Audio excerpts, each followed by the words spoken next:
Friends, welcome back to my new blog. आप सब लोग कैसे हैं? बहुत अच्छे होंगे। आई होप सब लोग अच्छे ही रहिए।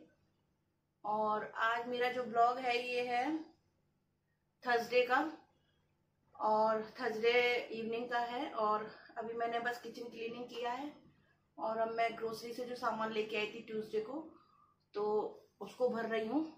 लेकिन उसके साथ में क्या हुआ कि मैंने जब कल मैं लाई थी वेडनेसडे इवनिंग में, तो उस टाइम तो मैंने उसको खोला नहीं था। फिर थर्सडे को नहीं, वेडनेसडे नहीं सॉरी, ट्यूसडे को लाई थी मैं। तो ट्यूसडे इवनिंग में तो मैंने उसको खोला नहीं था, रात को लेके आए थे तो मैंने ऐसे रख दिया था। फिर कल शाम को जब मैंने पुलाव बनाया था घर में, तो मुझे गरम मसाले की जरूरत पड़ी, तो मैंने उसको खोला तो उसमें मेरा गरम मसाला जो था वो मिसिंग था। तो फिर आज मैं गई और आज मैंने भैया को बोला, और मैंने तो डर के मारी वीडियो भी बना ली थी, कहीं वो ये ना बोले कि नहीं हमने डाल दिया था और आप झूठ बोल रही हैं। लेकिन वो भैया से हमारी बहुत पुरानी टाइम से जान पहचान है और वहीं से हमारा राशन आता है, इसलिए ऐसा तो कहीं हो नहीं सकता था। फिर आज दोपहर में मैंने बताया था ना मेरा चश्मा खो गया था, तो मैं चश्मा लेने गई थी। तो फिर मैं उनकी दुकान पर भी गई और उनसे मैंने फिर बोला, तो उन्होंने उनके जो मतलब जो काम करते हैं ना वहाँ पे दुकान पे बच्चे, उन्होंने कहा हाँ मैम आपका रह गया था गरम मसाला। तो फिर मुझे वो गरम मसाला मिल गया। तो अब मैं अपनी ग्रोसरी जो है वो भर रही हूँ डिब्बों में। तो जैसा कि आपको पता है मैं वर्किंग वूमेन हूँ, तो मुझे इतना टाइम तो नहीं मिलता है कि मैं जैसे लाऊं वैसे ही तुरंत काम कर दूं। लेकिन हाँ, मेरे काम पेंडिंग तो होते हैं लेकिन हो जाते हैं टाइम से। तो मेरे साथ ये दुर्घटना घटी कि मेरे को फिर से इतनी दूर जाना पड़ा एक सिर्फ गरम मसाले के पैकेट के लिए। और खैर जो चश्मा टूटा था तो वो भी लेने जाना था, लेकिन वहाँ से उसका डिस्टेंस काफ़ी दूर था। फिर भी मैं वहाँ लेने गई और मैं उसको लेके आई। और कल पता है क्या हुआ? कल जब मुझे गरम मसाले की जरूरत पड़ी तो फिर मैंने देखो ये MTH का गरम मसाला मंगा के यूज़ किया। और इसमें मुझे कुछ टेस्ट नहीं आता है। जो घर का गरम मसाला पिसा हुआ होता है ना उसमें ज़्यादा टेस्ट आता है। और जो जहाँ से हम राशन लेते हैं ना भगवती प्रोविजन स्टोर से, वहाँ पर ना घर के पिसे मसाले भी मिल जाते हैं, इसीलिए मैं वहाँ से लेना ज़्यादा प्रेफर करती हूँ, ना कि किसी पैकेट वाली शॉपों से। तो ये तो मुझे बिल्कुल पसंद नहीं आता है और इमरजेंसी में मुझे मंगाना पड़ा था। और फिर मैं वहाँ से भी लेके आई अलग से। देखिए ग्रोसरी का सामान, ये तो देखो ये तो थैला भर के ग्रोसरी का सामान आया, लेकिन मैं गरम मसाला अलग से लेके आई थी। फिर ये देखिए ये मिसिंग था, ये आज अलग से आया है। इसके लिए मैं स्पेशली जाना पड़ा। और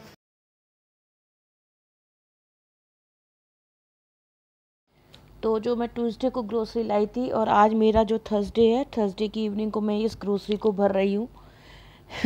क्या करें, हमें टाइम नहीं मिलता है, जब टाइम मिले तभी काम कर लेते हैं। तो मैंने फटाफट से पूरी बोरे में से सामान निकालना शुरू किया। और हमारे यहाँ पूरा 1 महीने का सामान जो है वो एक बार बोरे में भर के आ जाता है, क्योंकि हमारे पास में जो भी शॉपें हैं ना उन पर अच्छा सामान नहीं मिलता है। और मुझे आसपास की शॉप का सामान पसंद भी नहीं आता है सच कहूँ तो इसलिए मैं स्पेशली वहीं जाके ऑर्डर देके पूरा सामान मतलब पैक करवाती हूँ। और कई सालों से हमारे यहाँ वहीं से राशन आ रहा है, तो मसाले दाल सब मैं वहीं से मंगा लेती हूँ पूरे 1 महीने का। ज़्यादा तो स्टोर नहीं करती हूँ, लेकिन हाँ 1 महीने तक मुझे कुछ लेने नहीं जाना पड़ता है। तो इस तरीके से देखिए मैं डिब्बे भी क्लीन करती जा रही थी, संग में पहुंचती जा रही थी और सारा सामान भी भरती जा रही थी। तो ये क्लीनिंग भी हो जाती है सारे डिब्बों की और राशन भी भर जाता है। देखिए पहले के राजमा थोड़े से काले थे और अब की बार सफ़ेद आ गए, तो डिब्बे में दिख रहे थे ब्लैक और वाइट। और देखिए राजमा जो है अरहर की दाल मैं ज़्यादा लेके आती हूँ, क्योंकि मेरे अरहर की दाल ज़्यादा बनती है और बाकी दालें वो कम बनती हैं, तो इसलिए मैं इसको ज़्यादा लाती हूँ। करीब 2 किलो के 1 किलो का पैकेट मैंने अभी अलग कर दिया था। और बाकी सभी दालें जो है मैं आधा आधा किलो ही लाती हूँ। हल्दी भी मैं पूरे महीने की, बल्कि महीने से ज़्यादा ही चल जाती है, इतने ले आती हूँ डिब्बे में भर के। तो मोस्टली सभी घरों में राशन इकट्ठा ही आता है, ऐसी कोई बड़ी बात नहीं है। लेकिन चूंकि मेरे को तो स्पेशली लाना ही पड़ता है, क्योंकि मेरे यहाँ आसपास की दुकानों पे मेरे मन का राशन नहीं मिलता है। और जहाँ से मैं लाती हूँ वहाँ से ना मुझे दाल बीननी पड़ती है ना चावल बीनने पड़ते हैं, कभी भी कुछ ख़राब भी नहीं होता है उनका काफ़ी समय तक। तो इसलिए मुझे वहीं से पसंद है। और ये राजपूत चुंगी पे दुकान है भगवती प्रोविजन स्टोर, मैं वहीं से लाती हूँ। और इस तरीके से मैंने अपने सारे किचन में सारा सामान लगाया। और अगर सामान भरा हो ना घर में तो कुछ भी कभी भी हम बना सकते हैं, इसके लिए बार बार हमें सामान लेने नहीं भागना पड़ता है। और दूसरी बात ये है कि इससे किचन की क्लीनिंग भी हो जाती है, जैसे सामान भरते जाओ किचन की क्लीनिंग हो जाती है। तो देखिए यहाँ पर हमारे यहाँ पोहे भी आपको पता है जैसे कि बहुत बनते हैं, तो मैं पोहे भी यहाँ पे भर रही हूँ। और ये वाले चावल जो हैं ये मैं इकट्ठे ले आती हूँ, 4 किलो मेरे 1 महीने के लिए काफ़ी होते हैं। तो ये चावल दाल सब कुछ एवरीथिंग मैं वहीं से ही लाती हूँ इसमें। और ये सब भर के मैंने रख देती हूँ।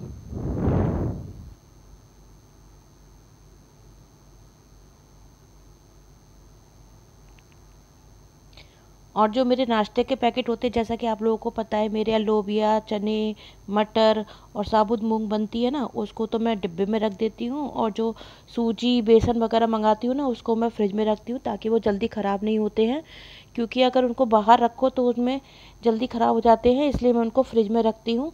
कुछ लोग उनको हल्का सा भून के भी रख देते हैं, लेकिन मैं ऐसे ही पैकेट के सहित उनको रख देती हूँ। और जो नाश्ते का सामान था, छोले वगैरह, वो सब पैकेट के पैकेट में एक डिब्बे में रख देती हूँ। और जब ज़रूरत होती है तो इसी में से निकाल के यूज़ कर लेते हैं हम लोग।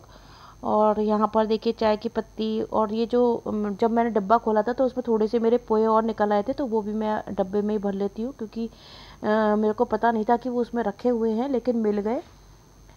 और ये देखिए ये मैंने और मेरे यहाँ रिफ़ाइंड जो है बस वो 1 किलो ही यूज़ होता है पूरे 1 महीने में। तो मैं ज़्यादा यूज़ नहीं करती हूँ रिफ़ाइंड को, जैसे कि हम लोग फेसबुक वगैरह देख देख के ज़्यादा जागरूक हो गए हैं। तो इसलिए मेरे यहाँ वैसे देसी घी और सरसों का तेल ही यूज़ होता है ज़्यादातर।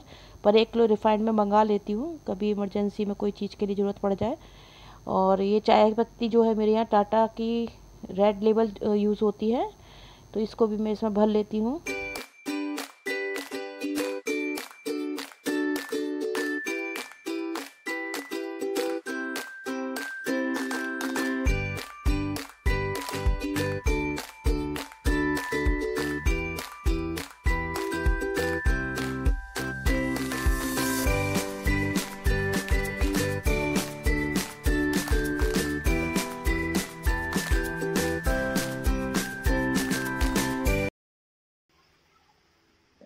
तो गाइज मैंने किचन का सामान भर लिया है, और अब मैं आपको दिखाती हूँ अपना चश्मा। ये देखिए vision expert.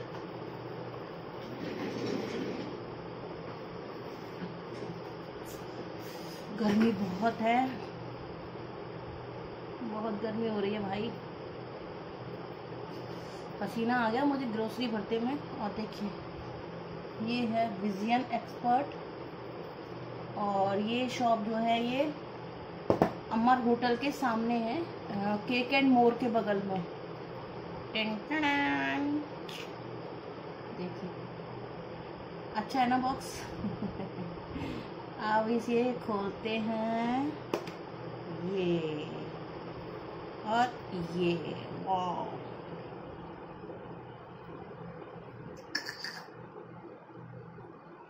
My new frame. कैसा लगा गाइस कमेंट करके बताइएगा, और मेरे ऊपर भी कैसा लगा ये भी कमेंट करके बताइएगा, क्योंकि आपने मुझे पुराना चश्मा लगा के तो देखा है, इसको भी बताइएगा कैसा लगता है। ट्रन ट्रन कैसा लगा?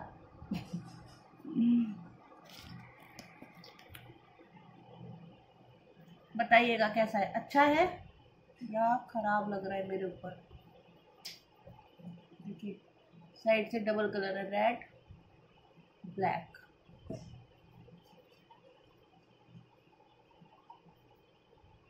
अच्छा लग रहा है ना? इसको बंद करके ऐसे रखेंगे, फास्ट सिंपल। तो चलिए ये तो हो गया, मेरा चश्मा आ चुका है। और अभी तक मैं पुराना वाला चश्मा लगाया था मैंने 2 दिन।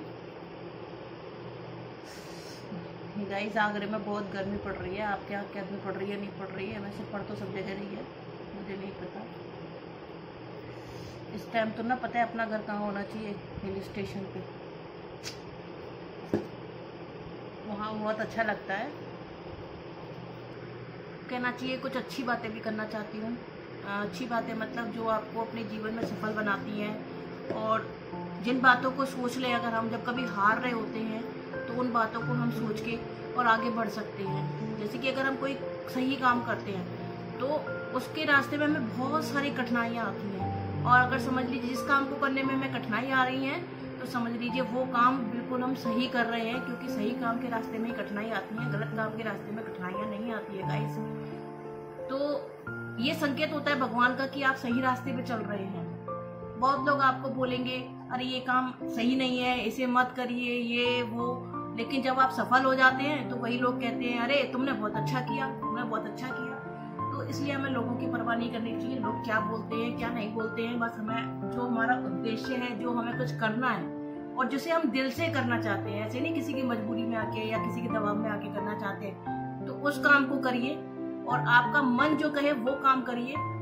लेकिन हाँ, थोड़ा उसमें सोच विचार भी करिए कि ये काम आपके लिए अच्छा है या नहीं है। ऐसा नहीं है कि बिल्कुल आप अपने दिल की ही सुने, लेकिन थोड़ा बुद्धि भी उसमें लगाएं, अपनी दिमाग भी लगाएं कि हम जो काम करने जा रहे हैं उस काम में हम कितना क्या अचीव कर सकते हैं।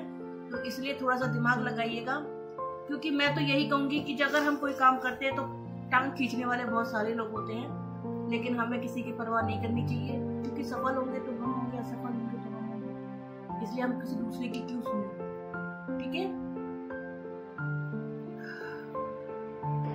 और गाइस, कठिनाइयाँ जो आती है हमें काम में, वही हमको ताकतवर बनाती हैं, वही हमें आगे बढ़ने के लिए प्रेरित करती हैं। और ये बात भी हमें नहीं भूलनी चाहिए कि आपका कार्य जितना अच्छा होगा वो उतना ही आपको लगेगा ये इम्पॉसिबल है, मेरे से नहीं होगा, आप बार बार यही बोलेंगे। लेकिन जब आप उसको करते जाएंगे, उसकी प्रॉब्लम सॉल्व करते जाएंगे, तो वास्तव में एक दिन आप देखेंगे कि आप कहाँ पहुँच गए हैं। ये बात सत्य है, और ये मैंने अपने जीवन में भी देखी है। मेरी लाइफ में भी ऐसे ही सब कुछ हुआ था। पहले मैं बहुत सोचती थी कि शायद मुझसे ऐसा नहीं हो पाएगा, लेकिन मैंने भी बहुत कुछ अचीव किया है अपनी लाइफ में, बहुत कुछ आगे बढ़ी हूँ। और ये सब मैं आपको अभी अपनी लाइफ के बारे में नहीं बता सकती हूँ, लेकिन हाँ, जब कभी बताऊँगी तो आप भी कहेंगे कि हाँ, आपने बहुत स्ट्रगल किया अपनी ज़िंदगी में। तो ज़िंदगी का नाम ही स्ट्रगल है और जिसकी ज़िंदगी में स्ट्रगल नहीं है उसकी ज़िंदगी में क्या मज़े है ना। मतलब कठिनाइयाँ ही जो होती है ना, वो हमें आगे बढ़ने का रास्ता दिखाती है।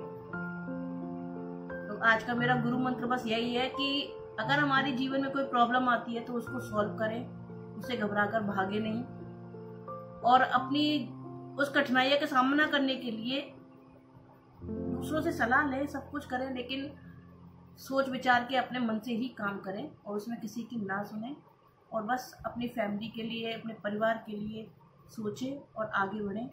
यही मेरा आज का गुरु मंत्र है। और अभी अब उसका मृदुल का फ़ोन आया था, वो अपने फ्रेंड के संग गया हुआ है पंचवटी, गया था, वो मोमोज खाने गया था, लेकिन वहाँ से फ़ोन करके कह रहा है कि मम्मी वहाँ पर पिज़्ज़ा बहुत अच्छा मिल रहा है, मैं पिज़्ज़ा ले आऊँ। तो मैंने कहा ले आओ, हमारी भी खाने की छुट्टी तो अभी पिज़्ज़ा आता है, फिर हम पिज़्ज़ा खाते हैं। तो गाइस, मृदुल आ गए थे और ये आ गया था पिज़्ज़ा। इसमें से मैंने एक बाइट निकाल भी ली थी, और हमारे यहाँ पिज़्ज़ा आए और कोल्ड ड्रिंक ना आए, ऐसा तो हो ही नहीं सकता। और ये पिज़्ज़ा हमने किसी पिज़्ज़ा हट से या डोमिनोज से नहीं मंगाया था, बल्कि पंचवटी में जो स्टॉल लगती है वहाँ से ये लेके आया था। और सच गाइस, बहुत अच्छा पिज़्ज़ा था।